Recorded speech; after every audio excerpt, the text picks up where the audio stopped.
ಓಹೋ ಆಗಲೇ ಒಂದು ಕವನ ಹುಟ್ಕೊತು. ಹ್ಮ್ ಕೈಯಲ್ಲಿ ಭೋಗಣಿ ಬಗಲಲ್ಲಿ ಜೋಳ್ಗಿ, ಹ್ಮ್ ಆ ಕವನ ನನ್ನ ತಲೆಯಿಂದ ಯಾವಾಗಲೂ ಹೋಗಂಗಿಲ್ಲ.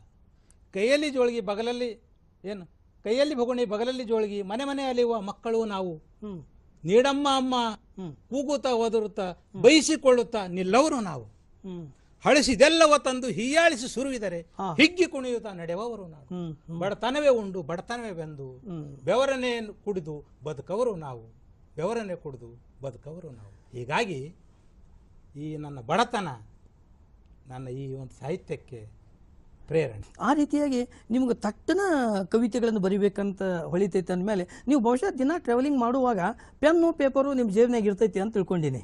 ಈಗ ಆಧುನಿಕ ಯುಗ ಸರ್. ಹಾಂ ನಾನು ಮೊದಲ ಪೆನ್ನಿಂದ ಬರಿತಾ ಇದ್ದೆ, ಹ್ಮ್ ಈಗಲೂ ಬರಿತೀನಿ. ಹ್ಮ್ ಆದರೆ ಆಧುನಿಕ ತಂತ್ರಜ್ಞಾನವನ್ನು ನಾನು ಚೆನ್ನಾಗಿ ಬಳಸ್ಕೊಳ್ತಾ ಇದ್ದೇನೆ. ನಾನು ಮೊಬೈಲ್ನಲ್ಲಿ ಹಾಂ ಕವನಗಳನ್ನು ಹ್ಮ್ ಬರೆದು ಹ್ಮ್ ಕೆಲವು ಸಲ ರಾತ್ರಿ 1-2 ಗಂಟೆಗೂ ನಾನು ವಿಷಯ ಹೊಳಿತದೆ. ಹೊಳೆದಾಗ ಎದ್ದು